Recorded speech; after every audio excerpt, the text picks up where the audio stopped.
नमस्कार दोस्तों, हमारे YouTube चैनल में आप लोग का फिर से बहुत बहुत स्वागत है। दोस्तों आज के वीडियो में बहुत ही बेहतरीन, बहुत ही महत्वपूर्ण जानकारी आपको देने वाले हैं। तो दोस्तों इस वीडियो को पूरा ज़रूर देखें और एंड तक देखें, लास्ट तक देखें। चलिए दोस्तों इसी संदर्भ में आगे बढ़ते हैं, इसके बारे में जानते हैं। तो यह पौधा जो आप देख रहे हैं ना, यह पूरे भारतवर्ष में पाया जाता है। वैसे तो ये पौधा खरपतवार के रूप में पैदा होता है और मानते भी लोग हैं। दोस्तों यह खरपतवार तरह दिखता है लेकिन औषधि गुणों का भंडार है।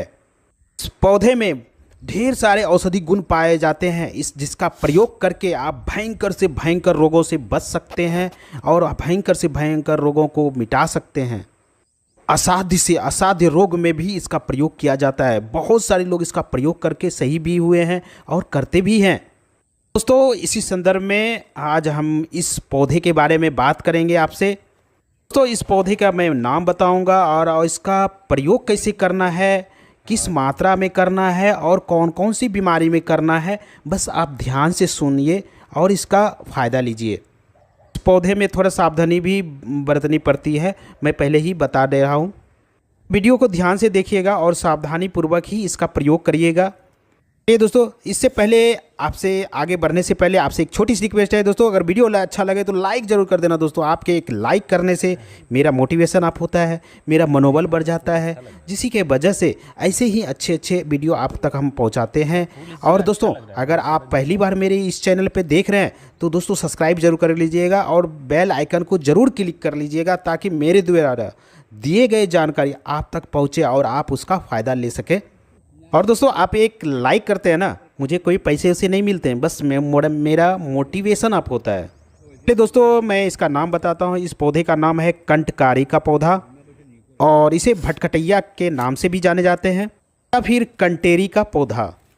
एक बात और बताना चाहूँगा दोस्तों कि एक कंटेरी दो तरह के होते हैं, एक बड़ी कंटेरी, एक छोटी कंटेरी। जो आप वीडियो में देख रहे हैं ना, ये छोटी कंटेरी है। दोस्तों आपके क्षेत्र में किसी और नाम से जाना जाता होगा। दोस्तों कमेंट करके ज़रूर बताइएगा कि आपके क्षेत्र में किस नाम से जाने जाते हैं। आप कमेंट में जब लिखते हैं ना तो दूसरे जो व्यूअर होते हैं वो इसको पढ़ करके जान जाते हैं। और दोस्तों भटकटैया कई प्रजाति के होते हैं, मैंने जैसे छोटी और बड़ी भटकटैया के बारे में बताया है। और दोस्तों इसके जो फूल होते हैं ना वो भी अलग अलग होते हैं। तो आप भटकटैया देख ही रहे हैं ना, इसमें 3 प्रकार के फूल होते हैं। एक सफ़ेद फूल वाले आप जो देख रहे हैं ये बैगनी फूल है, जैसे देखिए बीच में पीला कलर का है, और एक होता है सफ़ेद कलर की। और दोस्तों पीला फूल वाले आप बहुत कम देखने को मिलता है और सफ़ेद फूल वाले भी बहुत कम देखने को मिलता है। ये बैगनी कलर का आपको बहुत ज़्यादा दिखने को मिल जाएगा। ऐसे तो दोस्तों तीनों का गुण धर्म करीब करीब समान ही होते हैं, थोड़ा सा डिफरेंट होता है, लेकिन दोस्तों कभी लगभग करीब करीब समान ही होते हैं। कंटेरी देख रहे हैं ना, इसका उपयोग अस्थमा, पाचन विकार, बवासीर चाहे खूनी हो या बादी, या मूत्र विकार, या कान में सूजन हो जाना, या फिर कान में हो रहा जलन, या फिर मूत्र विकार में जैसे कि रुक रुक के आना, जलन होना, इन्फेक्शन होना, तो जो जैसे गुर्दे में किसी प्रकार की इन्फेक्शन हो जाना, दर्द होना, सूजन होना, दोस्तों ब्लड में संक्रमण हो जाना या ब्लड में खराबी आना, या फिर दोस्तों यौन इन्फेक्शन या यौन संक्रमण, इन सब बीमारी के लिए इसका प्रयोग किया जाता है। वीडियो में मैं पहले ही बता दूँ, इसका सावधानी से प्रयोग किया जाता है, इसका नुकसान भी होता है। वीडियो में बने रहें, मैं इसके फ़ायदे भी बताऊंगा और नुकसान भी बताऊंगा। यह जो कंटेरी आप देख रहे हैं ना, इसके पूरे भाग का प्रयोग किया जाता है, पूरे पंचांग का प्रयोग किया जाता है, जैसे कि जड़, तना, पत्ती, फूल, फल। ऐसे तो सभी भाग का प्रयोग किया जाता है, कांटे का भी प्रयोग किया जाता है, यहाँ तक जो फूल के बीच में जो पीले पीले रंग के हैं ना उसको भी प्रयोग में लाया जाता है। इसके फल का तो प्रयोग होता ही होता है, और इसके पूरे पंचांग का, पूरे भाग का ज़बरदस्त फ़ायदा है, ज़बरदस्त प्रयोग है। सबसे पहले दोस्तों इसके जड़ के बारे में मैं बात करा, जिसके जो जड़ होते हैं ना पूरे गुच्छे में होता है, इसीलिए दोस्तों इसको 100 जड़ के नाम से भी जाना जाता है। और दोस्तों इसका औषधि रूप में बहुत ही अच्छा, बहुत ही बेहतरीन दिव्य औषधि के रूप में प्रयोग होता है। इसके जब जड़ को आप उखाड़ेंगे ना तो इसके जड़ में छोटे छोटे मटर के दाने ऐसे गोल गोल उसमें जड़ में लगा रहता है। गांठ होते हैं ना वो दोस्तों कंद की तरह बना रहता है उसके जड़ में, उसे कंद भी कहा जाता है। जब आलू आप निकालते हैं ना, तो उसमें जो आलू की तरह ही जड़ में जो छोटे छोटे होते हैं, ये कंद लगा रहता है, खाने के बराबर होता है, थोड़ा सा बड़ा भी हो सकता है। आठ होते हैं ना उसके जड़ में, बहुत ही पावरफुल औषधि के रूप में इसका प्रयोग भी होता है। दोस्तों इसके जड़ का जो स्वाद होता है ना, बहुत ही कड़वा होता है। तो इसके पत्ते की बात करें तो इसके जो पत्ते हैं ना, रोएदार होते हैं, और इसमें देख ही रहे हैं जिसमें कांटे लगे होते हैं। शुरू में गहरे हरे रंग का होता है और बाद में थोड़ा थोड़ा उसका पीलापन आने लगता है। तो पौधा है उष्णकटिबंध का पौधा है, और इसीलिए दोस्तों आपको देखे होंगे कि गर्मियों के दिन में ये ज़्यादा पौधा आपको देखने को मिलेगा। ये पौधे के में जो मौजूद तत्व होते हैं ना, जैसे पोटेशियम नाइट्रेट, फैटिक एसिड, सैलिक एसिड, एसिड, कैफिक एसिड आदि इसमें मौजूद होते हैं। कंटेरी का पौधा होता है ना, यह गर्म तासीर का होता है।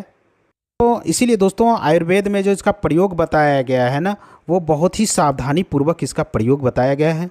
और दोस्तों यह आयुर्वेद में सीधे रूप में भी प्रयोग किया जाता है, इसमें दवा के रूप में भी प्रयोग किया जाता है। कहने का मतलब के साथ इसको मिला कर के प्रयोग किया जाता है।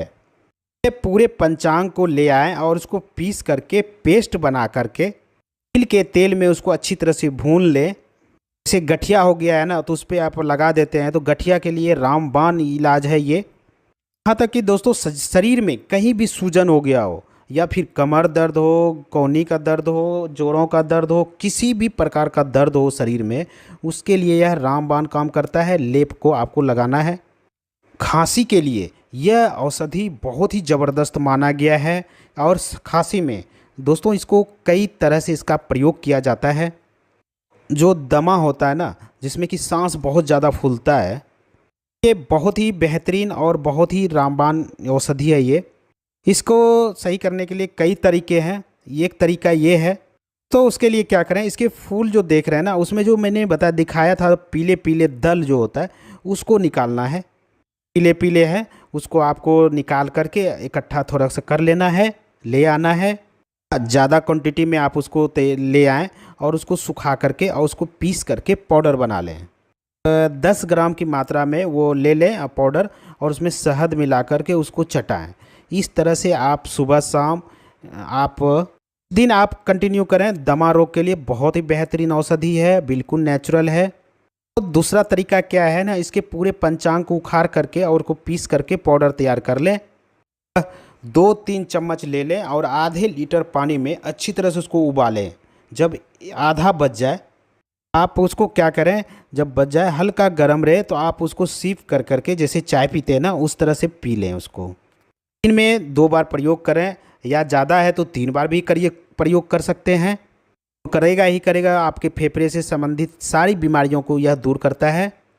दोस्तों दमा रोग के लिए और फेफड़े के रोग के लिए, सर्दी खांसी, छोटी मोटी एलर्जी जो समस्या बनी रहती है ना, उसके लिए बहुत अच्छा। यहाँ तक कि दोस्तों किसी को बुखार आ गया ना, तो उसमें भी बहुत बेहतरीन काम करता है। इसके और भी प्रयोग हैं। आप क्या करें, बासा का एक पत्ती ले लें, इसके जो कंटारी की देख रहे हैं ना, इसके जड़ को ले लें। तो अकरकरा आपने देखा है ना, अकरकरा का जो ऊपर वाला फूल होते हैं जो पीले पीले, करीब करीब 10 से 15 ग्राम आप ले लें। फिर क्या करें दोस्तों, ऐसे कूट कूट करके इसका काढ़ा तैयार करें। दिन में 3 बार इसका प्रयोग करें, सेवन करें। तो दोस्तों जो बलगम होता है ना, छाती के नीचे जो बलगम जम जाता है ना, आप इस तरह से पिएंगे ना, तो वो बलगम को बाहर निकाल देता है। यह मिर्गी के लिए भी बहुत अच्छा प्रयोग है, मिर्गी में भी इसका प्रयोग किया जाता है। हम सबको पता है कि मिर्गी जो है ना, बहुत ही गंभीर बीमारी है। के रोगियों के लिए कंटकारी जो होता है ना, बहुत अच्छा इसका प्रयोग है। दोस्तों बहुत ही साधारण सा प्रयोग है। इसके पत्ती को लें और उसको पीस करके इसका रस निकाल लें। और दोस्तों जब मिर्गी पड़े, तो आप उसके नथुने में 2 बूंद टपका दें।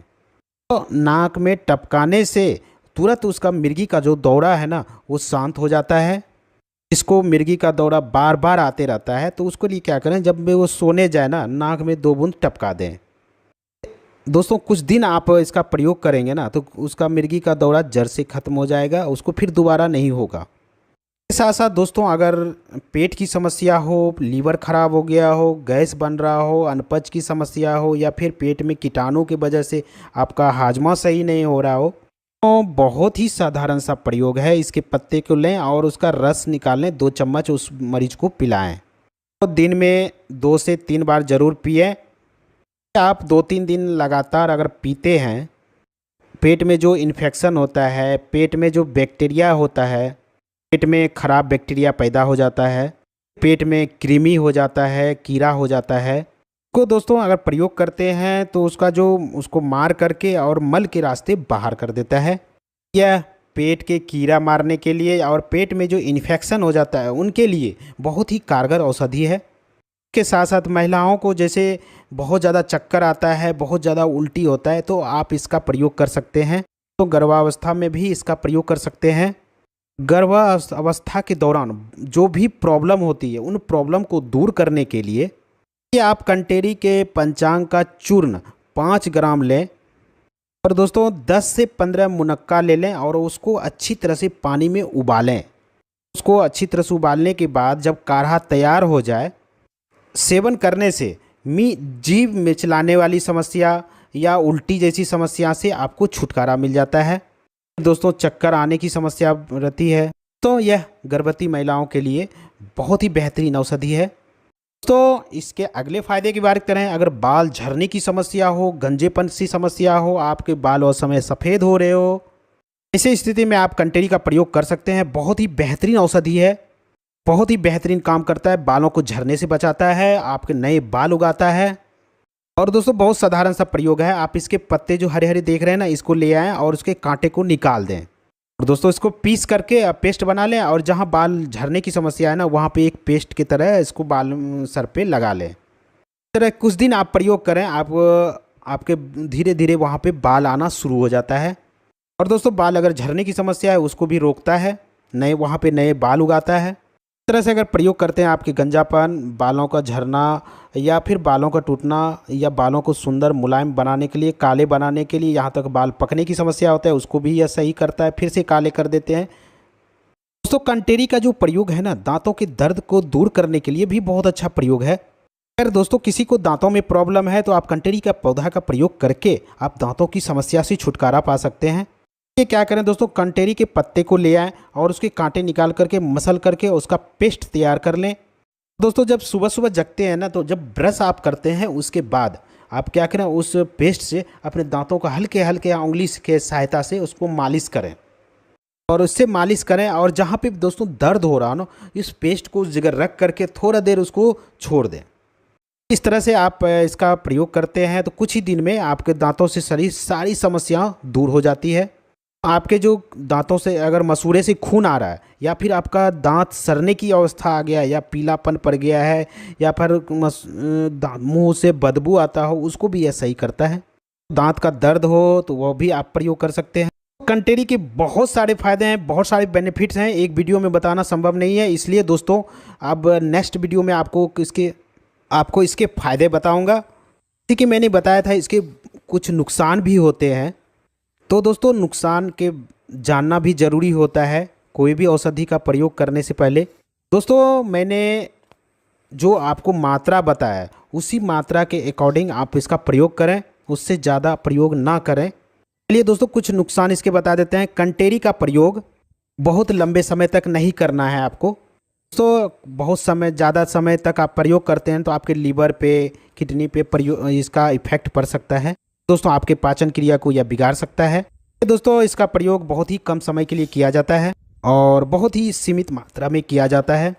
अगर दोस्तों किसी को सांस रोग की समस्या है, दमा का समस्या है, कि जो फूल के जो बीच में पीले वाले भाग है, जो मैंने प्रयोग बताया था, प्रयोग आप कंटिन्यू लंबे समय तक कर सकते हैं पाउडर बना करके। लेकिन इसका जो पंचांग होता है, इसके जो पत्ते होते हैं, इसके जो जड़ होते हैं, लंबे समय तक इसका प्रयोग नहीं किया जाता है। अगर प्रयोग करते हैं तो दोस्तों कोई आसपास अगर वैद्य जी हो तो उससे सलाह से करके, मशवरा ले करके ही आप इसका प्रयोग करें। इस तरह दोस्तों इसकी कुछ सावधानी है, इसका सावधानी पूर्वक इसका प्रयोग करना चाहिए। तो दोस्तों आज हमने बताया आपको कंटेरी के कुछ फ़ायदे। तो उम्मीद करता हूँ दोस्तों आपकी जानकारी अच्छी लगी होगी। अच्छी लगी तो लाइक जरूर कर देना। फिर मिलते हैं एक नई जानकारी के साथ, एक नई औषधि के साथ। तब तक आप लोग स्वस्थ रहें, मस्त रहें। जय हिंद, जय भारत।